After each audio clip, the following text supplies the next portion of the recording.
여객선 화물 적재 관련 사항에 대하여 설명드리도록 하겠습니다. 목차를 보겠습니다. 먼저 화물 차량 관리에 대하여 알아본 후에 위험물 선적에 대하여 설명드리도록 하겠습니다. 먼저 화물 및 차량 관리 관련 법령 중 선박안전법부터 보도록 하겠습니다. 선박안전법 제39조 화물의 적재 및 고박 방법 등에서는 선박 소유자는 화물을 선박에 적재하거나 고박하기 전에 화물의 적재, 고박 방법을 정한 자체의 화물 고박 지침서를 마련하고 해양수산부 장관의 승인을 얻어야 합니다. 또한 선박 소유자는 차량 등을 실어 운송할 수 있는 갑판이 설치되어 있는 선박에 차량 및 화물을 적재하는 경우에는 상기의 규정에 따라 승인된 화물 적재 고박 지침서에 따르되 해양수산부령이 정하는 바에 따라 필요한 안전조치를 하여야 합니다. 다음으로 화물 적재 고박 등에 관한 기준에 대하여 보도록 하겠습니다. 제13조 차량 적재도의 승인입니다. 카페리 선박의 소유자는 차량 구역 내의 차량 또는 화물의 배치, 적재, 고정 방법, 소화, 배수 및 통로 등이 표시된 차량 적재도에 대하여 해양수산부 장관의 승인을 받아 선박에 비치하여야 합니다. 제14조 차량 적재에 대해서는 세부적으로 살펴보겠습니다. 1. 카페리 선박의 차량을 적재하는 때에는 승인받은 차량 적재도에 따라 적재하여야 합니다. 다만 다음 선박에 대해서는 해상 상태가 파고 1.5m 이하, 풍속 7m/s 이하이고 항해 중 쐐기, 요철 갑판에 고정된 사각바 등으로 차량의 미끄러짐을 방지할 수 있는 적절한 조치를 한 경우는 차량을 묶어매지 아니할 수 있습니다. 여기서 다음의 선박은 평수구역만을 항해하는 선박으로 항해 시간이 30분 미만인 선박과 평수구역 및 연해구역을 항해구역으로 하는 선박으로서 출발항으로부터 도착항까지 항해 시간이 1시간 미만인 선박 중 승용차 12인승 이하의 승합차, 적재 중량이 1.5톤 이하의 화물차는 묶어매지 아니할 수 있습니다. 그 외의 대형 차량 등은 차량을 묶어매야 합니다. 제16조 차량의 화물 적재 용량을 보기 전에 다음의 사진을 먼저 보겠습니다. 차량에 적재된 굴삭기가 차량 후미로 많이 튀어나와 있습니다. 언뜻 보기에도 차량 길이 대비 굴삭기 길이가 많이 초과되어 보입니다. 이와 같이 적재 용량이 초과한 차량은 여객선에 선적이 불가하지만 경찰서장으로부터 별도의 허가를 받은 경우, 즉 경찰서에서 초과 적재증을 발급받는 경우는 여객선에 적재가 가능합니다. 이처럼 여객선에 선적할 차량에 적재되는 화물의 용량은 다음 요건에 적합해야 합니다. 적재 길이는 차량 길이의 10분의 1을 길이를 더한 길이 이내이며 적재 너비는 후사경으로부터 후방을 확인할 수 있는 범위입니다.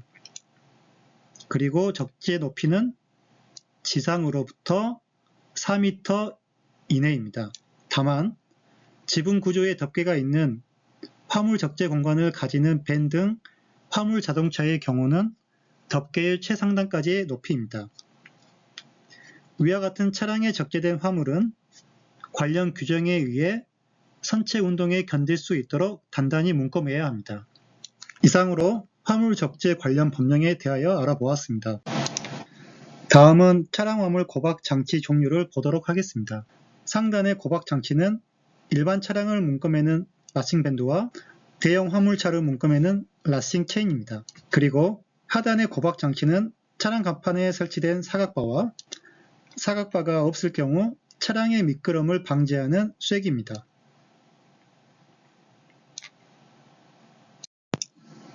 다음은 차량 적재도를 통한 차량 종류별 고박법에 대하여 알아보겠습니다. 왼쪽 사진은 중형 차량 고박법 사진으로 라싱 종류는 밴드이며 수량은 4개, 라싱 방향은 다음과 같습니다. 오른쪽 사진은 25톤 트럭 고박법 사진으로 라싱 종류는 체인이며 수량은 8개, 라싱 방향은 다음과 같습니다.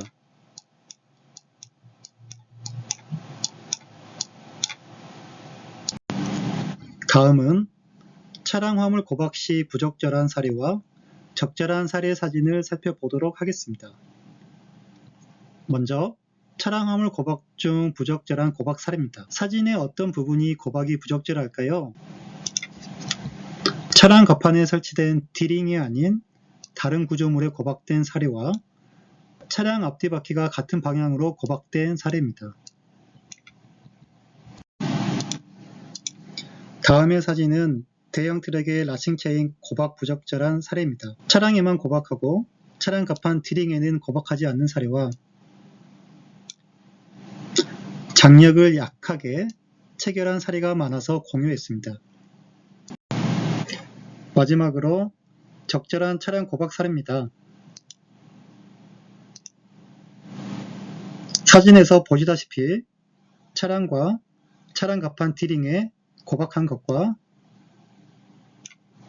차량 앞뒤 바퀴가 다른 방향으로 고박된 사진입니다. 이상으로 여객선의 화물 및 차량 적재 관련 법령 및 관련 사항 등에 대하여 알아보았습니다. 이어서 위험물 선적에 대해 알아보도록 하겠습니다. 먼저 위험물이란 고유의 성질 또는 직간접적으로 발생하는 화학 반응에 의해 인간, 생명체 또는 환경에 위험을 야기하는 물질 또는 제품을 말합니다. 선박으로 운송되는 위험물은 국제 기준인 IMDG 코드를 우리나라 법으로 수용하여 이행하고 있으며 위험물의 특성에 따라 제1급 화약류부터 제9급 기타 유해성 물질로 분류합니다. 저희가 여객선 안전관리 현장에서 주로 만나게 되는 대부분의 위험물은 제2급 고압가스와 제3급 윤활성 액체류, 제8급 부식성 물질입니다. 관련 법령을 살펴보면 선박안전법 제41조 위험물의 운송에서 선박으로 위험물을 운송하고자 하는 자는 해양수산부 장관이 승인한 적합한 방법으로 운송하여야 한다라고 규정하고 있습니다. 그리고 그 세부적인 사항은 해양수산부령인 위험물 선박 운송 및 저장 규칙에서 정하고 있습니다. 위험물 선박 운송 및 저장 규칙을 살펴보겠습니다. 제17조 하역에 따라 위험물 하역 작업 시에는 선장 또는 직무대행자가 참관을 하여야 하고 제23조에 따라 위험물을 적재하여 운송하려고 하는 여객은 그 위험물 취급 지침을 선장에게 제공하여야 합니다. 위험물 취급 지침은 물질안전보건자료, 즉 MSDS가 되겠습니다. 대부분의 여객은 운송하고자 하는 화물이 위험물인지 아닌지에 대한 지식과 정보가 없는 경우가 많아 여객선의 선적을 거부당했을 경우 민원을 제기하시는 분들이 많습니다. 위험물의 종류는 매우 다양하기 때문에 현장에서 안전관리하시는 분들도 해당 위험물이 얼마나 위험한지 그리고 운송이 가능한지를 바로 알 수가 없기 때문에 MSDS를 확인하는 방법이 최선이라고 생각합니다. 이러한 MSDS를 제공하여야 하는 것은 위험물을 운송하고자 하는 송화인의 의무임을 제23조에서 명시하고 있습니다. 그리고 위험물이 선적 가능하여 운송할 경우에는 해당 위험물의 MSDS를 선박에 보관하여야 합니다. 다음으로 제24조의 이에 따라 위험물을 운송하고자 하는 선박은 선박 방화 장치를 갖추어야 하고 그 여건의 적합 여부에 따라 운송 가능한 위험물과 적재 장소 등을 지정하여 위험물 운송 적합증을 발급받아야 합니다. 그리고 위험물 운송 적합증에 지정된 위험물과 그 내용을 준수하여 위험물을 운송하여야 합니다. 운송하는 위험물로 인한 사고 발생 가능성은 극히 드물겠으나 사고 발생 시에는 제25조에 따라 보고를 하여야 하며 인화성 액체류를 하역하기 전에는 소화기 등 도화 장치를 준비하여야 합니다. 위험물 선박 운송 기준 별표 1 위험물 목록입니다. 위험물 목록에 따른 위험물은 총 3,548가지이며 해당 위험물의 국제연합번호, 용기 등급 및 적재 취급 요건 등을 알 수 있습니다. 현장에서 자주 적하는 석유류의 경우 국제연합번호가 1223이고 정표찰이 3입니다. 이것으로 석유류의 경우 제3급 인화성 액체류라는 것을 알 수 있습니다.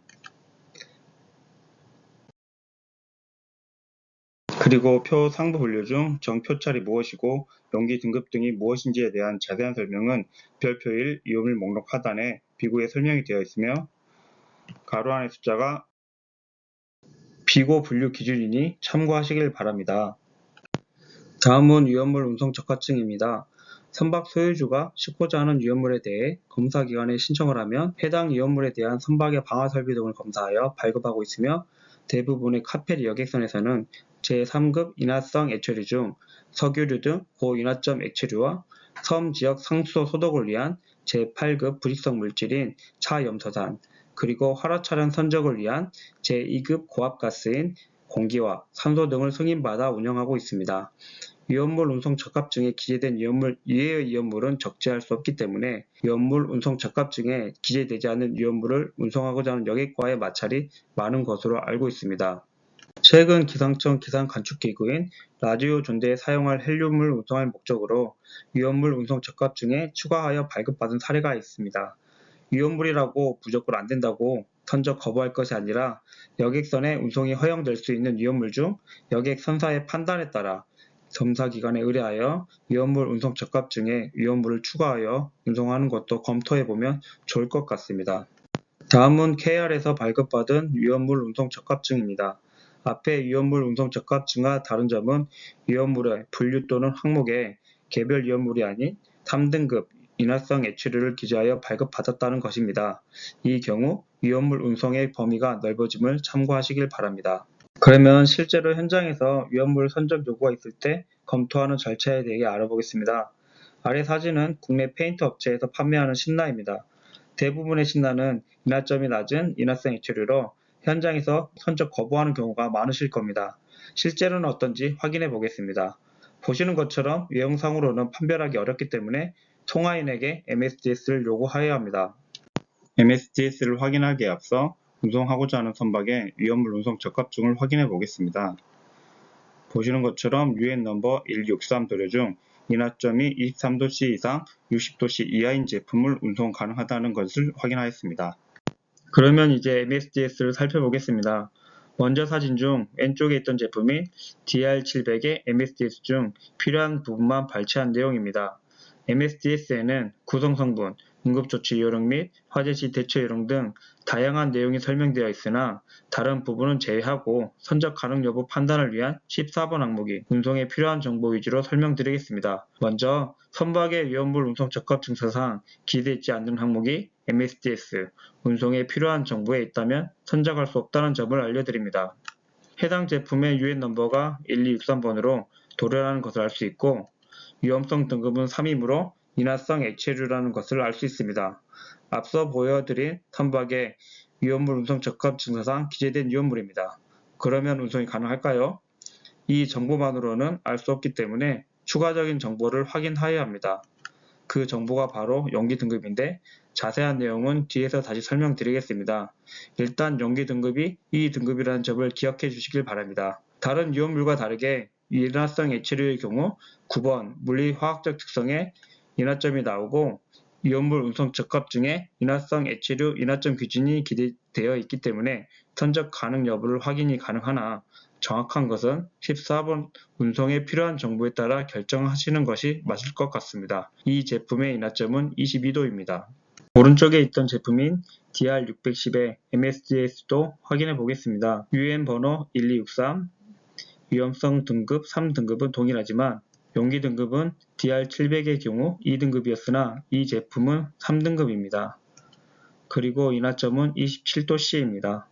인화점 기준으로 판단해 본다면 해당 여객선에 선적 가능한 인화점 기준이 23도씨에서 60도씨 이하이므로 첫 번째 제품은 22도씨이므로 불가능하고 두 번째 제품은 27도씨이므로 가능하다는 것을 알 수 있습니다. 한번 위험물 선박 운송 기준 별표 1의 위험물 목록을 살펴보겠습니다. 일부 위험물은 품명과 UN 넘버가 같음에도 그 위험도에 따라 취급을 달리해야 합니다. 도로의 경우도 UN 넘버가 1263으로 같으나 용기 등급과 적재 취급 요건이 다르다는 것을 알 수 있습니다. 용기 등급과 적재 취급 요건을 보면 용기 등급이 1인 경우 적재의 방법은 2이며 용기 등급이 2인 경우 적재의 방법은 B, 용기 등급이 3인 경우 적재 방법은 A입니다. 용기 등급과 적재 취급 요건의 자세한 내용은 위험물 선박 운송 기준 별표 1, 비고를 확인하시면 알 수 있습니다. 용기 등급은 위험물 분류 기준 등급별로 구분되어 있으며 제3급 인화성 액체류의 경우 인화점 등에 따라 1부터 3등급까지 있습니다. 일부 여객선을 제외하고 일반적으로 여객선에는 인하점이 23도씨 이상, 60도씨 이하의 용기 등급이 3등급인 거인인화성 액체류를 운송하고 있습니다. 다음은 적재 취급 요건입니다. 적재 취급 요건란에 기호와 숫자로 표시되며 03, 04, 05 및 D2로 표기된 경우 여객선으로 운송이 금지됩니다. 앞에서 설명드린 용기 등급별 적재 취급 요건을 보면 용기 등급이 1등급인 경우 적재 취급 요건란에 적재 방법이 2이므로 운송이 금지되며 용기 등급이 2 또는 3등급이어야만 여객선을 통해 운송 가능하다는 것을 알 수 있습니다. 여기서 운송 가능하다는 말은 다른 제한사항 없이 운송이 가능하다는 뜻이 아니라 선박이 방화장치 등을 갖출 경우 해당 위험물을 위험물 운송 적합증에 기재하여 발급받을 수 있다는 이야기이니 오해하시지 말기 바랍니다. 그러면 이제 선적 가능 여부를 판단해 보도록 하겠습니다. 앞에서 보여드린 선박의 위험물 운송 적합증입니다. 인하점이 23도씨 이상, 60도씨 이하인 도료를 운송할 수 있다는 점과 두 개의 신라 제품의 MSDS를 검토해 본 결과 왼쪽 제품은 용기 등급이 2등급으로 운송이 불가하고 오른쪽 제품은 용기 등급 3등급으로 운송이 가능하다는 점을 알 수 있습니다. 만약 지금 보여드린 위험물 운송 적합증을 발급받은 선박은 어떨까요? 3등급에 대한 별다른 부과사항이 없기 때문에 인화성 액체류 중 적재 취급 요건란에 여객선으로 운송을 금지하는 위험물을 제하면 실을 수 있겠죠. 앞에 선박에서 실을 수 없었던 왼쪽 제품의 신라의 경우도 용기 등급이 2등급이므로 적재 취급 요건에 따른 적재 방법이 B입니다. 여객선 운송이 금지되는 항목인 03, 04, 05 및 D2가 아니기 때문에 두 신라 제품을 모두 선적 가능하다는 점을 알 수 있겠습니다. 마지막으로 빈 용기에 대한 취급 방법입니다. 빈 용기라 하더라도 세정되지 않아 잔류 위험물이 남아있는 경우에는 해당 위험물이 들어있는 용기로 보기 때문에 관련 규정을 적용하여 업무 처리하시면 되겠습니다. 이것으로 강의를 마치도록 하겠습니다. 긴 시간 시청해 주셔서 감사합니다.